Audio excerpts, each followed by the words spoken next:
حضرت ابو ہریرہ سے روایت ہے کہ رسول اللہ صلی اللہ علیہ وسلم نے فرمایا یعقد الشیطان علی قافیۃ رأس احدکم اذا هو نام 3 عقد یضرب علی مکان کل عقدۃ علیک لیل طویل فرقد فإن استيقظ فذكر الله انحلت عقدة فإن تودع انحلت عقدة فإن صلى انحلت عقده فأصبح نشيطا طيب النفس وإلا أصبح خبيث النفس کسلان۔ صحیح البخاری۔ شیطان تم میں سے ہر ایک کی گردن پر جب وہ سو جاتا ہے 3 گرہیں لگا دیتا ہے، ہر ایک گرہ پر پھونک مارتا ہے کہ ابھی رات بڑی لمبی ہے، سوئے رہو۔ تو جب کوئی بیدار ہوتا ہے اور اللہ کا ذکر کرتا ہے تو ایک گرہ کھل جاتی، اور جب وضو کرتا ہے تو اس پر سے دوسری گرہ کھل جاتی، اور جب وہ نماز پڑھ لیتا ہے تو تیسری گرہ بھی کھل جاتی۔ پھر وہ صبح کو حشاش بشاش خوش مزاج اٹھتا ہے، ورنہ اس کی صبح نفس کی خباثت اور سستی کے ساتھ ہوتی۔ اس کیفیت کا آپ سب نے ایکسپیرینس کیا ہوگا کہ انسان جب رات کو سو رہا ہوتا ہے تو اس کو خیال آتا ہے کہ کہیں صبح تو نہیں ہوگی، پھر کہتے ہیں نہیں ابھی کافی وقت ہے، ابھی کافی وقت ہے، اور پھر اسی میں ہی تہجد بھی چلی جاتی ہے اور بعض اوقات فجر بھی لیٹ ہو جاتی۔ تو کرنا کیا چاہیے کہ جب آنکھ کھل جائے تو انسان اللہ کو یاد کرنے لگے۔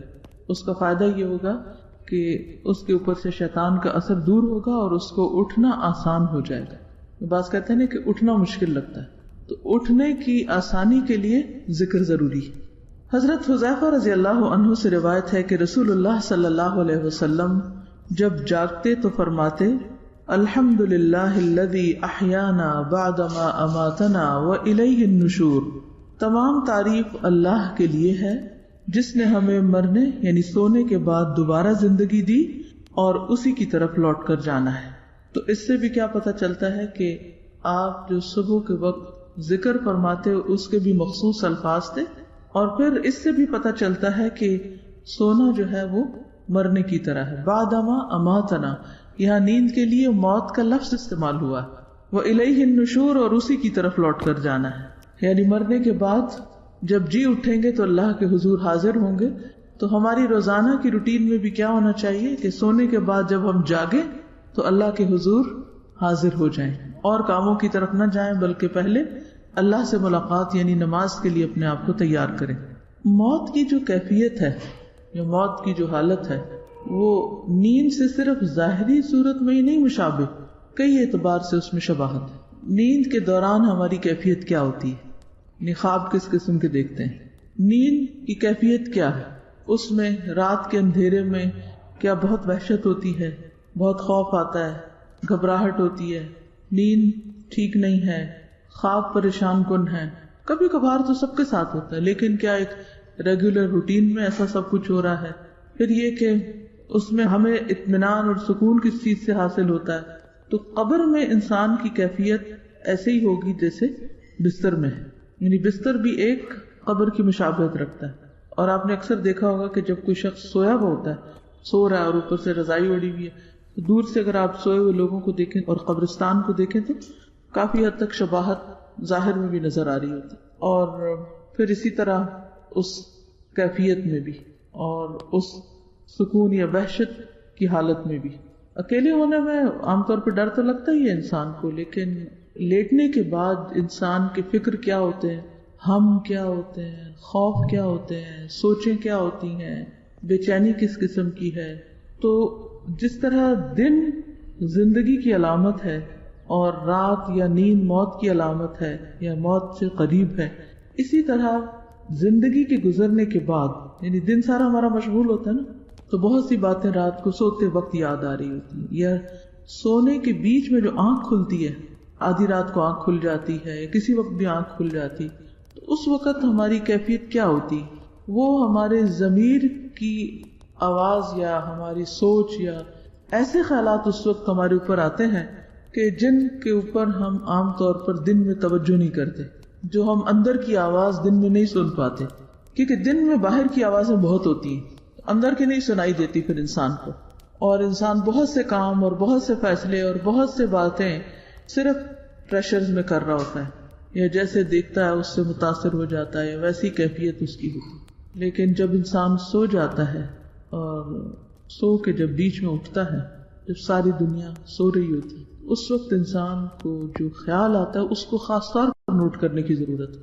کیا سوچ آتی ہے، کیا کیفیت ہوتی ہے، دل کی کیا کیفیت ہوتی ہے، آس پاس کی کیفیت کے بارے میں کیا احساسات ہوتے ہیں، اللہ کی یاد کتنی آتی ہے. تو یہ سب ہمارے لیے کیا ہے، ایک لمحہ فکریہ ہے، اپنے محاسبے کا وقت ہے، اپنے جائزے کا وقت ہے، اپنے آپ کو دیکھنے کا وقت ہے. تو اس وقت خصوصاً اللہ کو یاد کریں. حضرت ابو ہریرہ سے روایت ہے کہ رسول اللہ صلی اللہ علیہ وسلم نے فرمایا، جب تم میں سے کوئی جاگے تو کہے الحمدللہ الذی عافانی فی جسدی ورد علی روحی وأذن لی بذکرہ. سنن الترمذی. سب تعریف اللہ کے لیے ہے جس نے میرے جسم کو عافیت دی اور مجھ پر میری روح لوٹائی اور مجھے اپنے ذکر کی توفیق دی. یعنی اس وقت اگر انسان اللہ کو یاد بھی کرتا ہے تو یہ بھی بیسیکلی اللہ کی دی ہوئی توفیق سے ہوتا ہے. جعفر بن زبیر بنی نجار کی ایک عورت سے روایت کرتے ہیں کہ میرا گھر مسجد کے آس پاس کے تمام گھروں سے اونچا تھا، اس لیے حضرت بلال اس پر چڑھ کر فجر کی اذان دیا کرتے تھے، اور اس غرض کے لیے وہ آخر شب میں میرے گھر کی چھت پر آ کر بیٹھ جاتے انتظار کے لیے، اور صبح صادق کا انتظار کرتے، کیونکہ وہاں سے دیکھنا بھی آسان ہوتا ہے نا صبح صادق. جب وہ صبح صادق دیکھتے تو انگڑائی لے کر اٹھتے اور دعا کرتے، اللہم انی احمدک استعینک علی قریش ان یقیموا دینک. اے اللہ میں تیرا شکر ادا کرتا ہوں، تجھ ہی سے مدد کا طالب ہوں قریش کے معاملے میں تاکہ وہ تیرے دین کو قائم کریں. یعنی اس وقت آپ دیکھیے کہ ان کی جو پہلی سوچ ہوتی تھی اٹھ کر، اور جو ان کے دل کے اندر ایک فکر یا ہم یا خوف ہوتا تھا یا جو ان کی تمنا یا تڑپ تھی، اس وقت وہ ان کی زبان پہ آتی اور اس کے مطابق وہ دعا کرتے. تو اس سے بھی پتہ چلتا ہے کہ جب سوتے وقت ہمیں کوئی اندیشے لاحق ہو، کسی خاص چیز کی فکر ہو، کسی خاص طرف سے پریشانی ہو، تو اللہ کے ذکر کے ساتھ اس دعا کو بھی شامل کیا جا سکتا ہے. خصوصاً وہ دعا جو پیچھے سونے کے آداب میں آپ نے پڑھی کہ جس کو پڑھنے سے پھر دعا قبول ہوتی. بخاری کی روایت میں آتا ہے نا، لا الہ الا اللہ وحدہ لا شریک لہ لہ الملک ولہ الحمد. یہ پڑھ کر اور پھر سبحان اللہ الحمدللہ اللہ اکبر اللہم اغفر لی یا کوئی اور دعا انسان مانگے تو وہ قبول ہو جاتی. تو اس وقت انسان اللہ سے دعا مانگے اپنی بھلائی کی، دین کی ترقی کی، لوگوں کی دین کی طرف آنے اور ہدایت پر قائم ہونے کی. جیسے یہ قریش کے لیے دعا مانگ رہے تو آپ اپنے گھر والوں کے لیے، اپنے بچوں کے لیے، جن کا بھی آپ کو ہم و غم ہے کہ وہ بھی دین کی طرف آئیں، ان کے لیے دعا کریں. اس سے بھی پتہ چلتا ہے کہ صحابہ کرام کا غم اور ہم کیا تھا. وہ عورت بیان کرتی ہے کہ اس کے بعد حضرت بلال آذان دیتے، بخدا ہم نے کبھی نہ دیکھا کہ کسی رات انہوں نے اس دعا کو چھوڑا. اور آپ کو معلوم ہے کہ قریش نے حضرت بلال کے ساتھ کیا کیا تھا اور یہ ان کے ساتھ کیا کر رہے تھے. یہی مومن کی خیر خواہی ہوتی. ہم صرف اس کے ساتھ اچھا کرنا جانتے ہیں جو ہمارے ساتھ اچھا کرے، یا زیادہ سے زیادہ ان لوگوں کی ہدایت کے لیے ہم تڑپتے ہیں جو ہمارے کچھ لگتے ہیں. لیکن جن لوگوں سے ہمارا براہ راست کوئی رشتہ، تعلق، دوستی کچھ نہیں ہوتا، ان کے لیے ہم دعا بھی نہیں کرتے. معوذتین پڑھنا حضرت عقبہ بن عامر رضی اللہ عنہ سے مروی ہے کہ نبی صلی اللہ علیہ وسلم نے ان سے فرمایا، کیا میں تمہیں ایسی 2 صورتیں نہ سکھا دوں جو ان تمام صورتوں سے بہتر ہوں جو لوگ پڑھتے ہیں؟ میں نے عرض کیا، کیوں نہیں یا رسول اللہ. چنانچہ نبی صلی اللہ علیہ وسلم نے مجھے سورۃ الفلق اور سورۃ الناس پڑھائیں. پھر نماز کھڑی ہوئی، نبی صلی اللہ علیہ وسلم آگے بڑھ گئے اور نماز میں یہی 2 صورتیں پڑھی. پھر میرے پاس سے گزرتے ہوئے فرمایا، اے عقبہ تم کیا سمجھے، کیا سمجھ آئی بات؟ یہ دونوں صورتیں سوتے وقت بھی پڑھا کرو اور بیدار ہو کر بھی پڑھا کرو. عام طور پر سوتے وقت ہم سب اس کا اہتمام کرتے ہیں، لیکن صبح اٹھ کر نہیں پڑھتے. صبح شام کی جو دعائیں ہیں ان میں بھی یہ صورتیں پڑھی جاتی ہیں، یعنی اس وقت بھی پابندی کرنی چاہیے. تہجد قبولیت کا خاص وقت. حضرت جابر سے روایت ہے کہ میں نے نبی صلی اللہ علیہ وسلم کو یہ فرماتے ہوئے سنا، ان فی اللیل لساعة لا یوافقها رجل مسلم یسأل اللہ خیرا من امر الدنیا والآخرة الا اعطاہ ایاہ وذلک کل لیلۃ. صحیح مسلم. رات میں ایک گھڑی ایسی ہے کہ اس وقت جو مسلمان اللہ تعالیٰ سے دنیا اور آخرت کی بھلائی مانگے گا تو اللہ تعالیٰ اسے ضرور عطا فرما دیں گے، اور یہ گھڑی ہر رات میں ہوتی ہے. یہ گھڑی ہر رات میں ہوتی ہے، لیکن ہم اس گھڑی کو مس کر جاتے ہیں. حضرت ابو ہریرہ سے روایت ہے کہ رسول اللہ صلی اللہ علیہ وسلم نے فرمایا، ہمارا مالک اور رب تبارک و تعالی ہر رات کو جس وقت آخری تہائی رات باقی رہ جاتی ہے آسمان دنیا کی طرف نزول فرماتا ہے اور ارشاد فرماتا ہے، کون ہے جو مجھ سے دعا کرے اور میں اس کی دعا قبول کروں؟ کون ہے جو مجھ سے مانگے میں اس کو عطا کروں؟ کون ہے جو مجھ سے مغفرت اور بخشش چاہے میں اس کو بخش دوں؟ تو خصوصی طور پر بخشش کا وقت ہے. قرآن مجید میں بھی آتا ہے نا، وَبِالْأَسْحَارِ هُمْ يَسْتَغْفِرُونَ، اور سحری کے وقت وہ استغفار کرتے ہیں. اور دعاؤں کے ساتھ ساتھ اپنی بخشش کی دعا مانگنا بھی ضروری ہے، کیونکہ ہم انسان ہیں، خطا کار ہیں، غلطیاں ہیں ہمیں، اور نہیں معلوم کس دن اس دنیا سے چلے جائیں. تو بوجھ لے کے دل پہ نہ جائیں، دل کے اطمینان کے ساتھ جائیں، کیونکہ انسان جس حال میں مرے گا اسی میں اٹھے گا. اگر دل کی بے چینی کے ساتھ دنیا سے رخصت ہو رہے ہیں، حسرتیں لیے دل میں، تو پھر مر کے بھی حسرتیں ساتھ ہی رہیں گی، کیونکہ مرنے کے بعد دل تبدیل نہیں ہوگا. تو ان تمام چیزوں کا علاج کیا ہے کہ انسان ساتھ کے ساتھ اپنی صفائی کرتا رہے، ساتھ کے ساتھ استغفار کرتا رہے. اللہ تعالیٰ کا بندے سے قریب آنا. حضرت عمرو بن عبسہ سے روایت ہے کہ رسول اللہ صلی اللہ علیہ وسلم نے فرمایا، اقرب ما يكون الرب من العبد في جوف الليل الآخر فإن استطعت أن تكون ممن يذكر الله في تلك الساعة فكن. رات کے آخری حصے میں رب اپنے بندے کے بہت زیادہ قریب ہو جاتا ہے. اگر تم اس وقت اللہ تعالیٰ کا ذکر کرنے والوں میں سے ہو سکو تو ایسا کر لیا کرو. ٹھیک ہے کہ جب اللہ بندے کے قریب ہو، یعنی انسان اللہ تعالیٰ کے قرب کو محسوس بھی کرتا، اس وقت خصوصی طور پر اللہ کا ذکر کرنا چاہیے، دعائیں مانگنی چاہیے. وہ وقت ہے ہی اس کام کے لیے. بعض لوگ کسی جاب کی وجہ سے، بیماری کی وجہ سے، کسی سفر وغیرہ کی وجہ سے اگر کبھی اٹھ بھی جائیں آدھی رات کے بعد یا تہجد کے وقت جاگ بھی رہے ہوں، تو بھی ادھر ادھر کی باتیں، گپ شپ، ہنسی مذاق اور چیزیں چل رہی ہوتی ہیں، لیکن اس دن میں آنے والے اس موقع کو بھی استعمال نہیں کرتے، فائدہ نہیں اٹھاتے. یہ بہت ضروری ہے کہ ہم ان تمام اوقات میں اللہ کی طرف راغب ہوں اور ہمیں ان اوقات کی فضیلت اور دوسرے اوقات کے مقابلے میں افضلیت بھی پتہ ہو تاکہ خوب فائدہ اٹھا سکیں. بہترین نماز. حضرت ابو ہریرہ سے روایت ہے کہ رسول اللہ صلی اللہ علیہ وسلم نے فرمایا، فرض نماز کے بعد سب سے افضل درمیان رات کی نماز ہے نماز تہجد. قرب حاصل کرنے کا ذریعہ.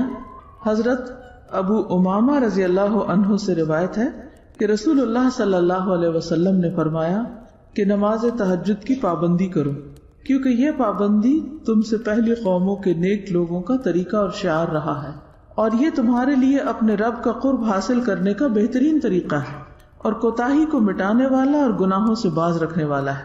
یعنی انسان کی کوتاہیاں، کمیاں جو ہو جاتی ہیں ان کو ختم کرنے والا ہے. تہجد شکر گزاری کا ذریعہ. حضرت مغیرہ بن شعبہ سے روایت ہے کہ رسول اللہ صلی اللہ علیہ وسلم نے اس قدر طویل قیام فرمایا، یعنی رات کو اتنی طویل تہجد کی نماز پڑھی کہ آپ کے قدم مبارک سوج گئے. تو آپ سے عرض کیا گیا کہ آپ ایسا کیوں کرتے ہیں جبکہ آپ گناہوں سے پاک ہیں؟ آپ صلی اللہ علیہ وسلم نے ارشاد فرمایا، تو کیا میں اس احسان عظیم کا زیادہ شکر کرنے والا بندہ نہ بنوں؟ یعنی اللہ نے مجھ پر جو احسان کیا ہے کہ نبوت عطا کی، اپنی نعمت عطا کی، دین مکمل کیا، تو اس کے لیے میں شکر گزار نہ بنوں؟ اس کا مطلب یہ ہے کہ شکر گزاری کے لیے انسان کو مزید اپنی روٹین سے ہٹ کر زیادہ عبادت کرنی چاہیے، چاہے نماز کی شکل میں یا صدقہ خیرات یا روزہ رکھ کر یا کوئی بھی اچھا عمل یا عبادت کر کے. قبولیت دعا کا موقع. حضرت عبادہ بن صامت سے روایت ہے کہ رسول اللہ صلی اللہ علیہ وسلم نے فرمایا، جس کی رات کے وقت آنکھ کھل جائے اور وہ جاگنے پر یہ کلمات کہے، لا الہ الا اللہ وحدہ لا شریک لہ، لہ الملک ولہ الحمد وہو علی کل شیء قدیر، الحمد للہ وسبحان اللہ ولا الہ الا اللہ واللہ اکبر ولا حول ولا قوة الا باللہ. پھر کہے اللہم اغفر لی، یا کوئی دعا کرے تو دعا قبول ہوگی، اور اگر بستر سے اٹھ کر وضو کرے اور نماز پڑھے تو اس کی نماز مقبول ہوگی. صحیح بخاری کی روایت ہے یہ. یعنی اللہ کے سوا کوئی معبود نہیں، وہ اکیلا ہے، اس کا کوئی شریک نہیں، اسی کی بادشاہت ہے، اسی کے لیے تمام تعریف ہے، اور وہ ہر چیز پر قادر ہے. سب تعریفیں اللہ کے لیے ہیں اور اللہ تعالیٰ ہر عیب سے پاک ہے. اللہ کے سوا کوئی معبود برحق نہیں. اللہ بہت بڑا ہے اور اللہ کی توفیق کے بغیر گناہ چھوڑنے کی طاقت اور نیکی کرنے کی قوت نہیں ہے. اے اللہ مجھے بخش دے. پھر ہے ہاتھ دھونا. حضرت ابو ہریرہ سے روایت ہے کہ نبی اکرم صلی اللہ علیہ وسلم نے فرمایا اذا استيقظ احدكم من نومه فلا يغمس يده في الاناء حتى يغسلها ثلاثا فانه لا يدري اين باتت يده. صحیح مسلم. جب تم میں سے کوئی اپنی نیند سے بیدار ہو تو اپنے ہاتھ کو کسی برتن میں نہ ڈالے یہاں تک کہ اس کو 3 مرتبہ دھو لے، کیونکہ وہ نہیں جانتا کہ اس کے ہاتھ نے رات کہاں گزاری. سوتے وقت انسان غافل ہوتا ہے، تو اس لیے بہتر ہے کہ جب انسان اٹھے تو کسی اور برتن میں ہاتھ ڈالنے سے پہلے اپنے ہاتھ دھوئے. مسواک کرنا. حضرت حذیفہ فرماتے ہیں کان رسول اللہ صلی اللہ علیہ وسلم اذا قام لیتہجد یشوص فاہ بالسواک. رسول اللہ صلی اللہ علیہ وسلم جب تہجد کے لیے اٹھتے تو اپنے منہ میں مسواک کو دائیں بائیں ملتے تھے، اوپر نیچے نہیں، رائٹ اینڈ لیفٹ. آل عمران کی آخری 10 آیات پڑھنا. بیدار ہونے پر نیند کا غلبہ دور کرنے کے لیے آنکھیں ملیں اور سورۃ آل عمران کی آخری 10 آیات کی تلاوت کریں. حضرت عبداللہ بن عباس سے روایت ہے کہ انہوں نے ایک رات نبی صلی اللہ علیہ وسلم کی زوجہ اور اپنی خالہ حضرت میمونہ کے گھر میں رات گزاری. وہ فرماتے کہ میں تکیے کے عرض کی طرف لیٹ گیا اور رسول اللہ صلی اللہ علیہ وسلم اور آپ کی اہلیہ نے تکیہ کی لمبائی پر آرام فرمایا. رسول اللہ صلی اللہ علیہ وسلم سوتے رہے اور جب آدھی رات گزر گئی یا اس سے کچھ پہلے یا کچھ بعد آپ بیدار ہوئے اور اپنے ہاتھوں سے اپنی نیند کو دور کرنے کے لیے آنکھیں ملنے لگے. پھر آپ صلی اللہ علیہ وسلم نے سورۃ آل عمران کی آخری 10 آیتیں تلاوت فرمائیں. ان فی خلق السماوات والارض سے آخر تک. نماز تہجد. حضرت عائشہ سے روایت ہے کہ رسول اللہ صلی اللہ علیہ وسلم رات کی نماز میں قرات کبھی بلند آواز سے کرتے تھے اور کبھی آہستہ آواز سے. چینج کی ضرورت کیوں ہوتی ہے؟ کبھی بلند کبھی آہستہ. ہم جب ایک چیز کو لے لیتے ہیں تو بس اس کو ایک خاص ڈبے میں ڈال کے اتنا ہی رکھتے ہیں، آگے پیچھے نہیں کرتے. تو کیا ضرورت ہوتی ہے چینج کی؟ کیوں چینج کرنا چاہیے؟ عمل میں بہتری آتی. کسی بھی چیز کی جب روٹین ہوتی ہے نا، مثلاً اگر کھانے میں ایک ہی چیز روز کھا رہے ہیں، روٹین میں آسانی تو بہت ہوتی ہے، لیکن کبھی کبھی روٹین کو توڑنا بھی چاہیے، کیونکہ اس کے بعد پھر انسان دوبارہ اپنی روٹین میں آتا ہے تو بہت اچھی طرح کام کر لیتا ہے. ہر روز جب سوچنا پڑتا ہے تو دماغ ایکٹیو بھی رہتا ہے. ورنہ آپ اٹھے ایک روٹین میں اور وضو کیا اور جا کے کھڑے ہو گئے، تہجد بھی پڑھ لیے، سب کچھ کر لیا، لیکن اس کا اثر دل پہ نہیں پہنچتا.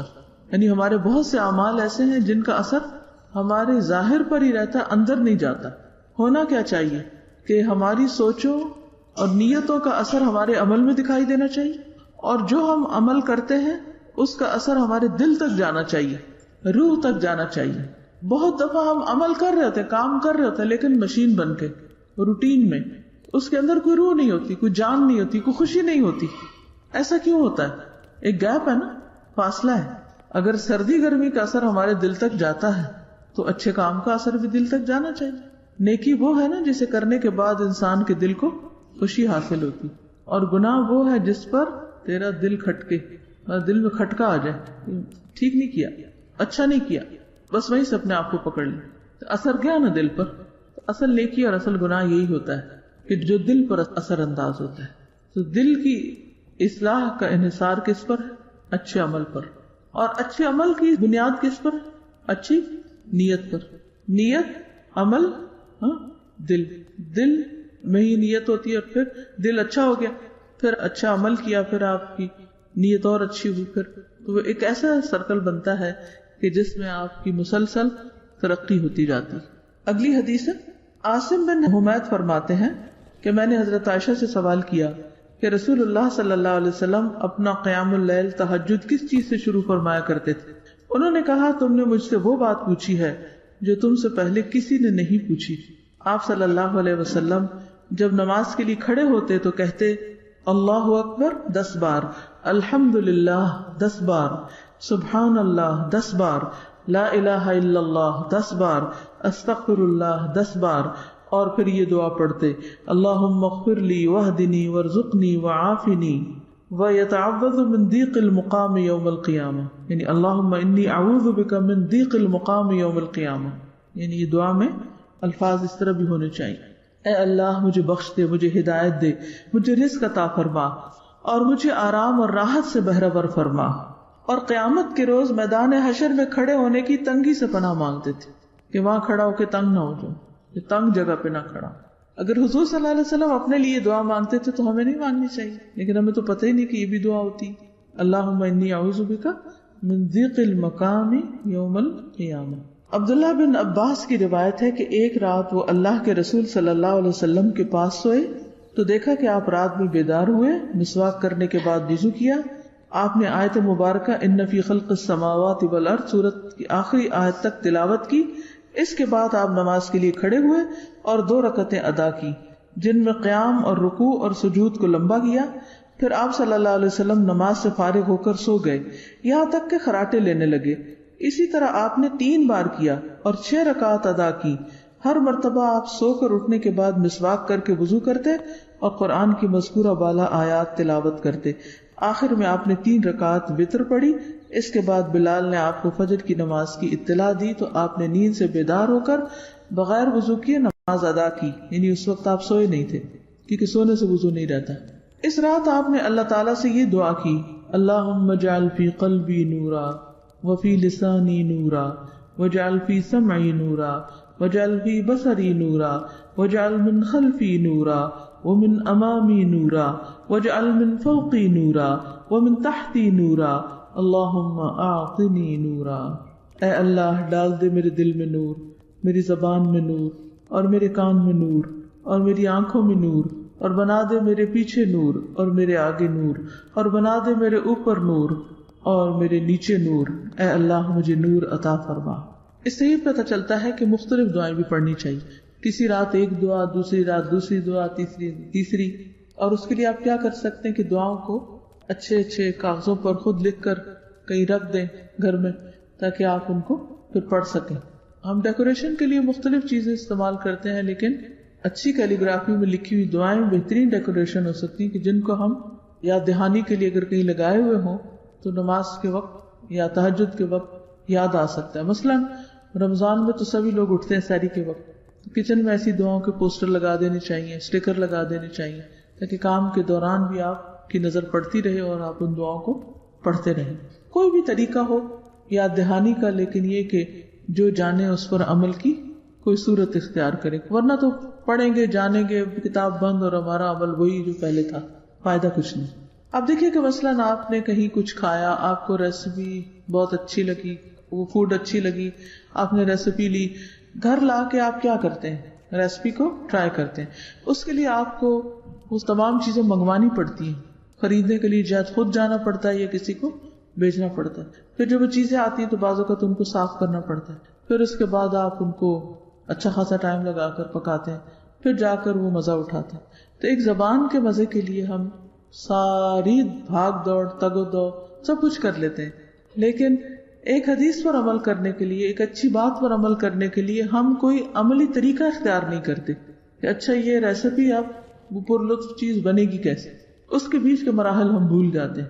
مثلا آپ ڈاکٹر کے پاس جائیں، نسخہ لکھوا کے گھر لا کے سجا کے رکھ دیں، بات نہیں بنے گی جب تک آپ کیمسٹ پہ یا فارماسسٹ کے پاس نہیں جائیں گے اور جا کر اس کو خریدیں گے نہیں اور پھر لا کر اس کے اوقات طے کر کے ان کے مطابق کھائیں گے نہیں، ورنہ تو ڈاکٹر کے پاس جانا ہی بیکار تھا۔ اگر آپ نے دوا نہیں لینی تھی، کھانی نہیں تھی، پھر کیوں گئے تھے؟ کیوں جاتے ہیں ڈاکٹر کے پاس؟ مشورے کے لیے، علاج کے لیے۔ پھر جب وہ بتاتا ہے اور ہم عمل نہیں کرتے تو آپ تو فیس ضائع کر رہے ہیں ایک کے بعد ایک دفعہ، حاصل کچھ نہیں آتا۔ تو اسی طرح کچھ لوگ دین کو بھی پڑھتے ہیں، فیس بھی دیتے ہیں، جاتے بھی، آتے بھی، تھکتے بھی، سب کچھ کرتے ہیں، لیکن جب عمل کی باری آتی ہے تو کچھ بھی نہیں کرتے۔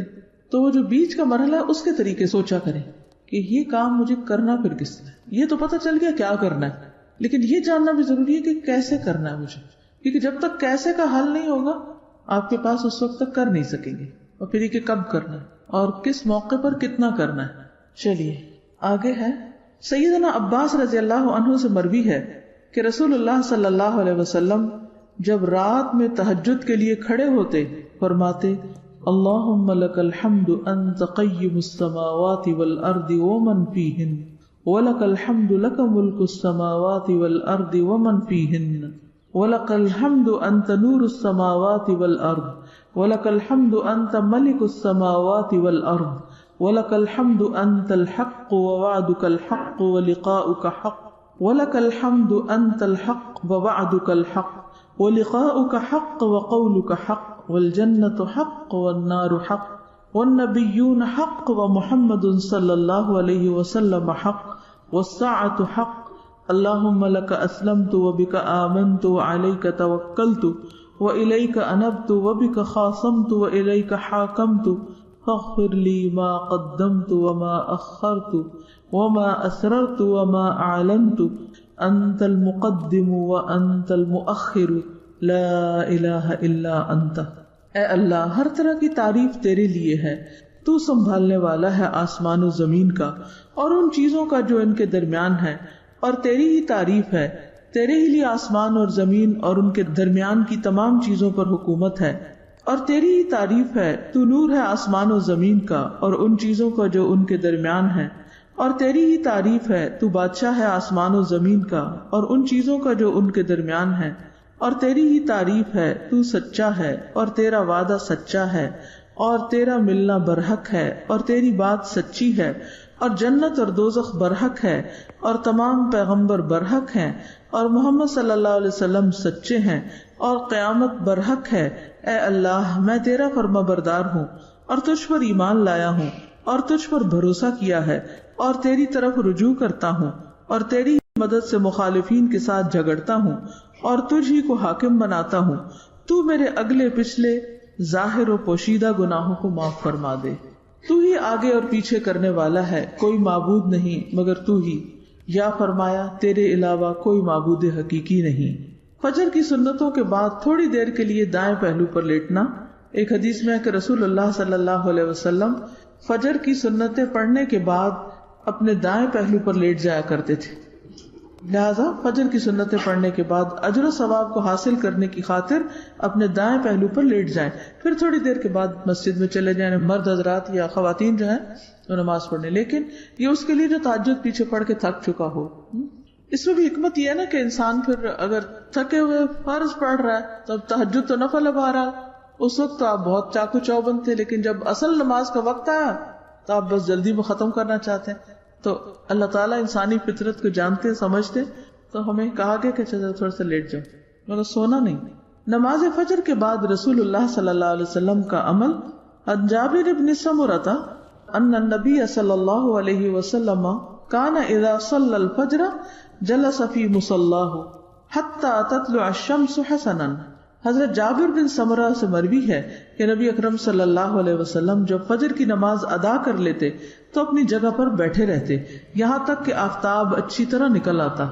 نماز فجر کے بعد کیے جانے والے عمل پر ثواب۔ حضرت انس نے کہا کہ رسول اللہ صلی اللہ علیہ وسلم نے فرمایا، جس نے فجر کی نماز باجماعت ادا کی، پھر سورج نکلنے تک بیٹھا رہا، اللہ کو یاد کرتا رہا، پھر 2 رکعت نماز ادا کی، تو اسے مکمل ایک حج اور ایک عمرے کا ثواب ملے گا۔ اور آپ نے تاکید کے لیے لفظ مکمل کو 3 مرتبہ دہرایا، مکمل مکمل مکمل۔ لیکن اس وقت ہم سب کو کتنا رش ہوتا ہے، کتنی جلدی، بچوں کو اسکول جانا ہے، خود جانا ہے، ایسا کرنا ہے، ویسا کرنا ہے، یہ کام کر لیں، وہ کام کر لیں، اور چھٹی کے دن بھی پھر ہم کو سونا ہوتا ہے تو ہم یا کچھ اور کرنا ہوتا ہے۔ تو چلیے روزانہ نہ صحیح، ہفتے میں 1 دن کوئی رکھ لیں اس کام کے لیے، چلے اگر ہفتے میں 1 دن نہیں تو مہینے میں صحیح، اگر مہینے میں نہیں تو رمضان میں صحیح، یعنی کبھی تو زندگی میں کر ہی لیں، سال میں 1 دفعہ آج عمرہ کر لیں۔ قیلولہ کرنا۔ حضرت انس فرماتے ہیں، کننا نبکر بالجمعۃ ونقیل بعد الجمعۃ، ہم جمعہ جلدی پڑھ لیا کرتے تھے اور جمعہ کے بعد قیلولہ کرتے تھے، یعنی واپس آ کر آرام کرتے تھے۔ ایک ایک چیز کے اوپر نا الگ الگ ورک کریں، اچھا یہ کام کر لیا میں نے، پھر اگلے دن دوبارہ۔ آپ کو معلوم ہے کہ یہ جو ایک کتاب ہے نا آداب زندگی، اس میں بھی کئی آداب لکھے ہوئے ہیں، میں نے اس کتاب کو کئی بار پڑھا ہے۔ اور کس طرح پڑھتی تھی؟ میں صرف 1 پیج پڑھتی، سارا نہیں پڑھتی، 1 پیج پڑھتی تھی، پھر اگلے دن دوبارہ دیکھتی، اچھا یہ کر لیے، اس میں اگر دعا آتی تو میں اس کو یاد کرتی تھی، اچھا جب یاد نہیں ہوتی تھی تو میں لکھ کے کسی کاغذ پر، مثلاً واش روم کی دعا ہے تو اس وقت اسٹیکر وغیرہ نہیں ملتے تھے اتنے جب میں چھوٹی تھی، تو میں ہاتھ سے لکھ کے تو باہر کے دروازے کے اوپر لگا دیتی تھی، جتنے دن میں یاد ہوتی اس کے پاس ہٹا دیتی. مجھے اب بھی یاد ہے کہ میں نے صبح شام کی دعائیں، جہاں ہمارے گھر میں ایک باہر صحن میں ایک سنک لگا ہوا تھا، تو سنک کے ساتھ ایک دیوار تھی، اس دیوار پہ میں نے پینسل سے وہ دعائیں لکھ دی، اور جب تک وہ مجھے یاد نہیں وہ لکھی نہیں، جب یاد ہو گئی تو ان کو مٹا دیا. کیونکہ میں ہر روز جب وہ وضو کرنے شام کو جاتی تو مجھے یاد آ جاتا میں نے دعائیں پڑھنی ہیں، پھر وہاں کھڑے ہو کر ان کو دیکھ کے پڑھ لیتی. پھر اسی طرح ایک ایک کر کے ریپلیس کرتی گئی اور وہ ختم ہوا. تو ہر کام کے کرنے کا کہیں نہ کہیں یادداشت لکھیں، اچھا یہ کام کرنا ہے، وہ وہاں لکھ لیا. اور مثلاً یہ جو دعا ہے نا، رات کو آنکھ کھولے تو پڑھے تو دعا قبول ہوتی، اس کو میں نے ایک کاغذ کے اوپر اپنے ہاتھ سے لکھا اور ایک سٹینڈ کے اندر کھڑا کر کے وہ میں نے اپنے بیڈ سائڈ ٹیبل کے ساتھ رکھ لیا. اور وہ کئی دن، مطلب مہینہ ڈیڑھ وہ وہیں رہا. ہر روز میں دیکھتی ہوں کہ اوہ یہ پڑھنی ہے، ہر روز دیکھتی اچھا پڑھنی، حتیٰ کہ وہ یاد ہو گئی اور عادت میں آ گئی، اب وہ وہاں سے اٹھا دیا. تو یہ ہے کہ ہر عادت کے لیے آپ کو اپنے ساتھ ایک ورک کرنا پڑتا ہے، حتیٰ کہ وہ آپ کی روٹین بن جائے، پھر چھٹے نہ. جی نصف رات کے بعد پھر آپ پڑھیں. پچھلی رات کی نماز ہے. عشاء اور تہجد میں فرق یہی ہے کہ عشاء پہلی رات کی نماز ہے اور تہجد پچھلی رات کی نماز ہے. اگر آپ نہیں سوئے تو کتنا بعد میں پڑھتے ہیں؟ 12 بجے تک نہیں. عشاء کی نماز کے لیے جو بہترین وقت ہے وہ تاخیر سے پڑھنا ہے. نبی صلی اللہ علیہ وسلم نے صحابہ کو دیر سے بھی پڑھائی، لیکن آپ ڈرتے تھے کہ پھر لوگوں کے لیے بڑی تکلیف دہ چیز ہو جائے گی، تو اس لیے پھر تھوڑا ارلی پڑھا دیں. آپ کھانے کو تھوڑا سا اور ارلی کر لیں. یہ کہیں یہ لکھا تو نہیں کہ سنت کے لیے ضروری ہے کہ بیٹھ کے وضو کریں، کہیں بھی کھڑے بھی بیٹھے کوئی فرق نہیں اس میں. وہ تو وضو کے بعد پڑھی جاتی ہے دعا، درمیان میں تو کوئی دعا نہیں ہے، نہیں اس کے ساتھ کوئی اس کا لنک نہیں. جی پورا وضو مکمل کرنے کے بعد دعا پڑھی جاتی ہے، اور وہ وضو کر کے آپ باہر آ جائیے اور دعائیں پڑھ لیجیے. کوشش کریں تو شاید بہتری ہو جائے، دن کو سو جائیں. اب یہ باتیں بہت پہلے پتہ ہو جانی چاہیے تاکہ اس طرح کی چیزیں پھر عادت میں نہ آئیں.